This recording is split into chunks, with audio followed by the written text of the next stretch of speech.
What's up, everybody? So, I've recently finished playing Dawn of War 3. It's something that I played when I didn't have the most time, basically, to play, is what I'm saying. So, something I played when I had the time. In some cases, only like an hour or two a session. But I have finally beaten the campaign. I want to give my thoughts on Dawn of War 3, how it plays, my thoughts on it a bit, without giving away any spoilers. The too long don't care version is I enjoyed the game. I think it's a worthwhile purchase, honestly. Um, but there's more I want to say. So, Dawn of War 3 continues the Dawn of War tradition that was cemented by Dawn of War 2, which is changing things up, not resting on the laurels, having things be different. Dawn of War 1, very particular way it plays, different from Dawn of War 2. Dawn of War 2 came out, ruffled some feathers, but ultimately people played it, right? Dawn of War 3, same thing, probably ruffled some feathers, but I think, that's bound to happen regardless, so whatever. And I am one of the people who enjoy it for sure. Dawn of War 3 is almost like a combination of Dawn of War 1 and Dawn of War 2 concepts. There's no gear you loot, if you will, for your heroes in Dawn of War 3 like there is in Dawn of War 2. And um, while you build an army in Dawn of War 3, unlike Dawn of War 2, I don't feel it quite as um, the same in terms of building it in Dawn of War 1. Dawn of War 1 felt more grand scale, not as micromanaged, build a big force and blow stuff up. Where Dawn of War 3 feels like build a big ish force, but there's still a lot of tactical importance to be had and micromanagement to be done. So, kind of a blend of the micromanagement of Dawn of War 2 with the grander scale of Dawn of War 1. Just overall, its own thing, but I can definitely see inspiration from the first two games in there. Gone are heroes, in place of that are elites. Not quite the same as the HQs, quote unquote, you could build from Dawn of War 1. A bit more like the Dawn of War 2 counterparts, but not quite as full on RPG characters. They don't have gear that you can make better. They do level up, but I'm not sure if that does anything for their health and their armor and their attack or anything like that. To be honest, I didn't really pay attention to it. They do have abilities that can really help support your force and break certain attacks and do certain things very nicely. They are also capable of giving you benefits to your entire force, so that's nice as well.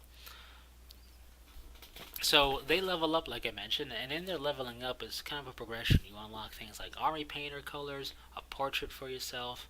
Um, you also unlock a mastery skin for them at level 9, I believe. And then everything else that isn't something special unlocked, like a ability doctrine type setup, is just skulls. Now these skulls, skull points, whatever you want to call them, that's your currency in the game. That's what lets you unlock doctrines, unlock other elites, and really that's about it, and skins and whatnot. But that's what you use to unlock stuff. So the game kind of is set up for you to play through it, and maybe do, um, you know, play past just beating it and whatnot if you want to unlock everything. And that's incentive, and that's fine. But that is how it's set up. It is set up to have your elites basically be the machine, if you will, that unlocks more elites, unlocks doctrines, and so forth. So doctrines, real quick, all they really do is enhance a portion of your army in some way a little bit. It's nothing game breaking. To use a couple of Space Marine examples, your listening post could be a bit stronger. Your tactical Marine flamers can slow enemy targets that they hit. Stuff like that. Nothing crazily big. Um, Maybe the orcs do an ability with a certain unit and then they gain a shield or something. It's stuff like that. Uh, it's not gonna break anything by any means. Is there some cool synergy combo potential in there? I'm sure, but I'm not a competitive player, so I don't really care. But it's really not gonna be anything where you're gonna feel like they gotta be nerfed or whatever. There'll probably be some patches, but I don't think there's any need to worry about nerfing or just changing stuff outright. It's just a nice way to flavor up your force a bit, have it feel more in tune with how you want to play it than just playing the standard Orc, Eldar, or Space Marine Force. So, good stuff there. Um, so basically, you pick your elites, you pick your doctrines, you go in and you have a good time. Now, with the campaign, of course, you're going to start off with certain elites. Uh, that's just the way it goes with doing the campaign, playing through the story missions, of course. But for multiplayer setup, you pick your elites, and then they're time gated to you, to when they can come in. They're not always time gated in the campaign. Um, so there's a lot more of a rock paper scissors setup where certain things are really effective against other things. Like they're certain counters are really feeling like counters. Uh, Really hard hitting anti vehicle units, basically most anti vehicle units, are really going to put the hurt on vehicles. For example, it's going to work really well. Dawn of War always kind of had that going on. The really dedicated anti-infantry are really going to shred infantry. The things that are dedicated to take out fire support, for example, are going to do really good to get the grips with it. So it's a nice little rock paper scissors approach to things, and because this rock paper scissors approach is very prevalent, you're really going to need to do some micromanagement of your army. It's not like Dawn of War 1 where you built up your squads with vehicle support and whatnot, and you gave them certain upgrades and you said have at it and you just let them do their thing. Um, you click attack, move, and then watch the carnage unfold, and that's it. That's not like that in Dawn of War 3. It's not quite as I, I'll say it's not quite as potentially ridiculously micromanageable as Dawn of War 2 is, because if you took the heroes all the time, you could have all their abilities constantly going off in support of each other and doing stuff. But Dawn of War 3 has plenty of micromanagement to do, especially the bigger your force gets. Especially if you're trying to beat the mission and not take a lot of casualties and slow down your pace that way. You have to be paying attention. I've had my fair share for all three races of being like, hey, wait a minute, where'd my force go? I thought we were doing well here. So you really got to pay attention. Notice I said all three races. One big thing I want to stress in the campaign is you don't pick a faction anymore. You just pick the campaign to play, and you play through all three races. Nothing bad about that. It does mean, I don't know how many missions that campaign is, but it does mean all those missions are then broken up and divvied up amongst three factions. So they have as equal screen time as they can, but it does mean that ultimately, instead of getting that full number of missions just for one faction, you're getting X amount of missions per faction, is making up the total mission count. You may feel like you're wanting for more of a certain race, perhaps, which is understandable, but that's because we probably were expecting, I know I was, when I first got into it, to be able to pick a faction and go. So that just took a couple of missions to get used to the fact that I don't pick a faction. Okay. So instead, the campaign is told a very linear story approach, which I'm thankful for, towards one conclusive ending. And I like that personally in this case. And you go through all the factions, which means if you're bad with a certain faction, you're going to get better at them. It also means some missions may feel a bit more difficult for you than they might for others, and it may take a bit more time. So, time. Having said that, I played on normal difficulty. It took me roughly 13 hours to complete the campaign. No dilly-dallying around, no speed running, just playing through it very normal, on normal. Took me around 13 hours to complete the campaign. I think that's a very good number. And I also can say in doing that these missions take longer than 15 minutes to complete. Like, you have to really have some time if you want to do a mission, especially towards the end. If you want to do a full mission in one sitting, you need to devote yourself at least an hour, I would say, on the safe side of just playing through a mission. Um, it takes time. Some cases it's a little frustrating because it feels like it's just taking time for the sake of taking time. But overall, it takes time because the missions there's more to it than just attack, move to the end.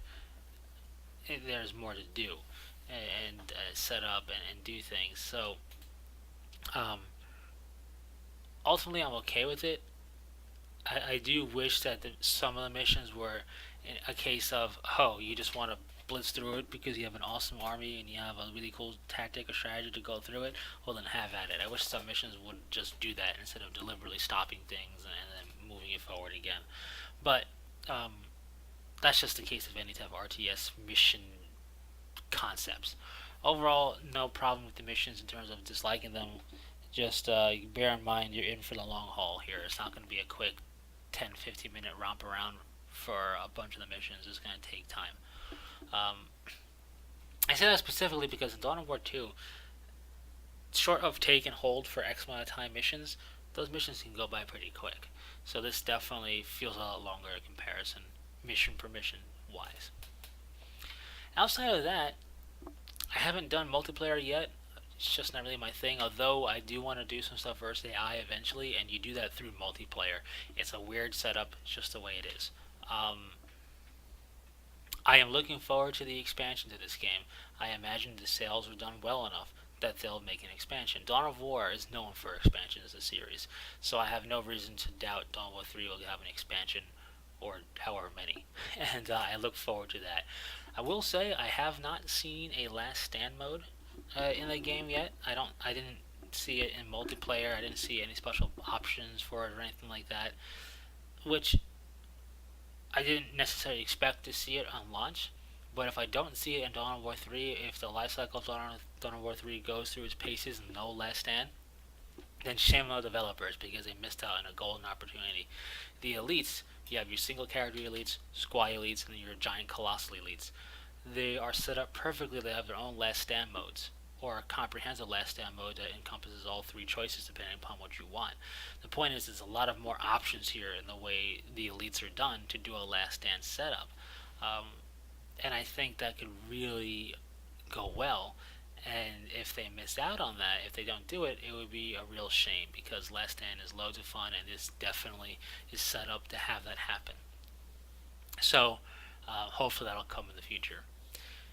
Anyways, that's it. So thanks for sticking through this ramble. Overall, like I said, I enjoyed the game.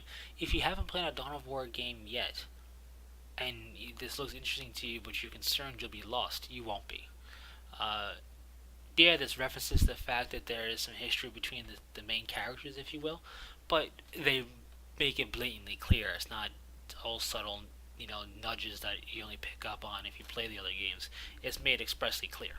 So while you may not know exactly what's being referenced, you're not going to be lost in the history, if you will, between the characters or anything like that. So um, don't let that stop you if you have a genuine interest in the game. I'm not saying don't play Dawn of War 1 or 2. They're on Steam. They are playable. But if you have an interest and you haven't played any of them yet and you want to play the latest one, Dawn of War 3 is it.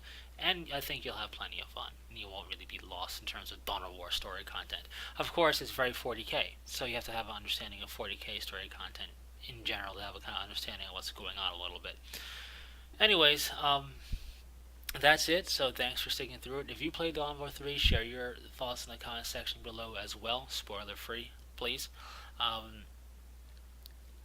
I'm pretty sure I kept it spoiler free here, so that's always good.